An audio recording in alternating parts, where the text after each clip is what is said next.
देश में समाप्त नहीं हो सकती है। ये देश जो है अनेकता में यहाँ एकता है।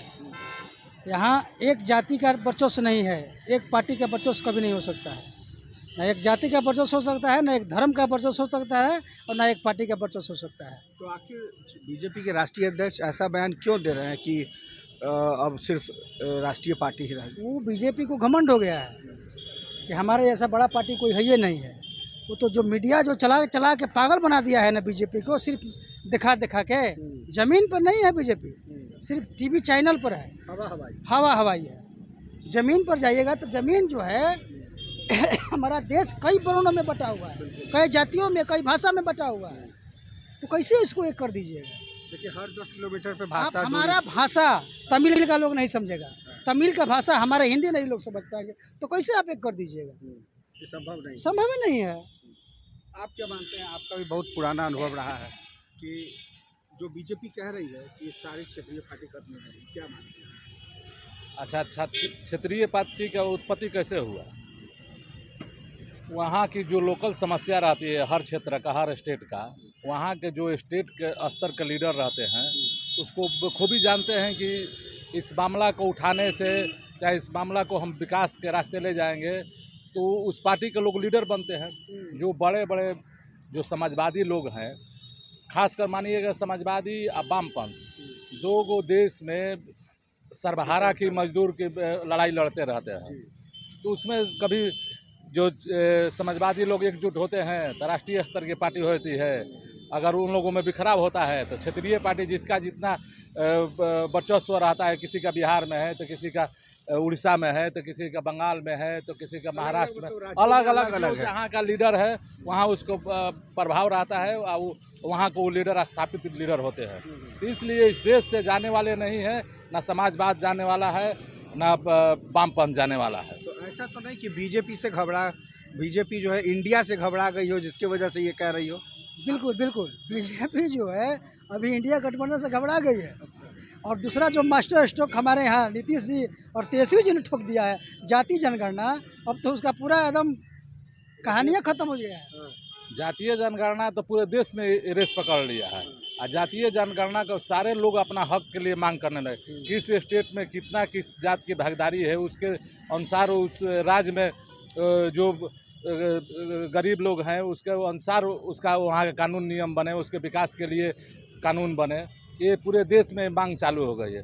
जो वे लोग कमंडल का धर्म पर आधारित 2 चुनाव से चुनाव जीत गए हैं, अब की बार जातीय जनगणना के आधार पर मंडल 2 पर चुनाव होगा। अब बीजेपी का हवा निश्चित रूप से निकलेगी। देखिए, इस बार तो राजस्थान भी जो है कह रही है कि हम भी करेंगे, जो अलग अलग राज्य। ऐसा मुद्दा ही है जो अभी तक लोग गाड़ के रखे थे इसको जमीन में। सब कुछ हो रहा है जाति पर, शादी ब्याह जाति पर, जाति प्रमाण पत्र बनाना ही पड़ेगा।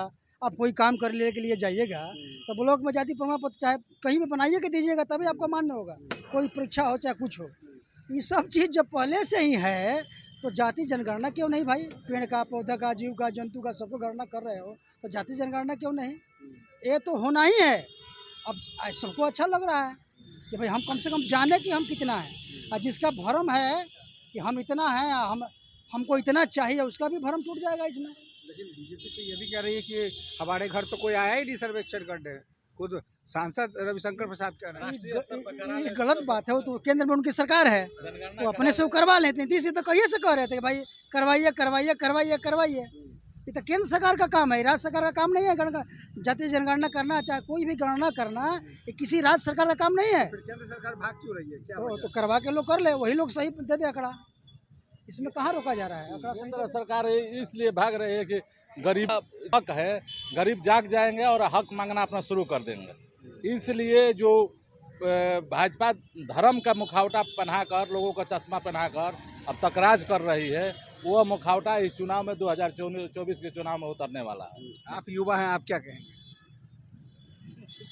किस चीज़ पर? बीजेपी के जो राष्ट्रीय अध्यक्ष है जेपी नड्डा, वो कह रहे हैं क्षेत्रीय पार्टी खत्म हो जाएगी।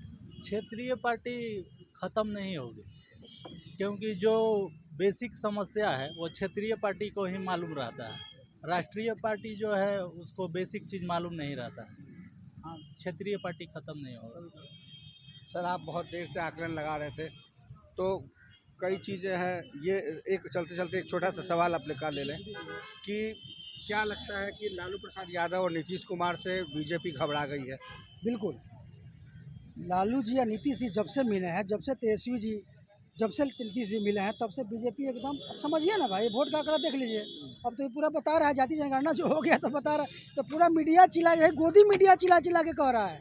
ये 32% तो ऐसा ही हो गया, बाकी 4% नीतीश जी का जोड़ लीजिए, 35% अति पिछला का जो वोट है 36%, उसमें भी 50% जोड़ लीजिए, तो 55-56% वोट तो इन लोग के पास हो गया। तो अब इन लोग को वोट में कहाँ पहुँच रहा है जी, कहाँ से लोग लड़ेगा, कहाँ से 400 के पार बीजेपी नहीं जाएगी? सवाल पैदा नहीं है महाराज। अभी देखिए 5 राज्य में चुनाव आज घोषणा हो गया, 5 राज्य में क्या हाल होगा, हमको लगता है कि एक भी राज्य में बीजेपी अब नहीं आएगा, 5 राज्य कांग्रेस जीतेगा, अब इंडिया गठबंधन तो जीतेगा। साफ तौर पे जो पटना की जनता है वो बहुत समझदार है और ताज़ा अपडेट के मुताबिक जो घोषणा हुई है अलग अलग राज्यों में विधानसभा चुनाव की, उन राज्यों के बारे में भी अभी से कयास लगाना शुरू हो गया है। और जेपी नड्डा के बयान पर साफ तौर पे कह रहे हैं कि क्षेत्रीय पार्टी ही है जिनको क्षेत्रीय स्तर पर समस्याओं का समाधान करने आता है।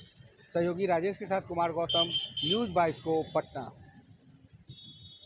IIT जी नीट एस्पिरेंट्स के सपने को पंख देने आ गया है कंप्लीट सॉल्यूशन इंस्टीट्यूट। यहाँ है smart classroom, 1-to-1 doubt clearing session, ask the expert, video solution और भी बहुत कुछ। मतलब हम करेंगे आपको गाइड, बनेंगे आपके mentor. Foundation classes from class 6 onwards for your bright future. Visit complete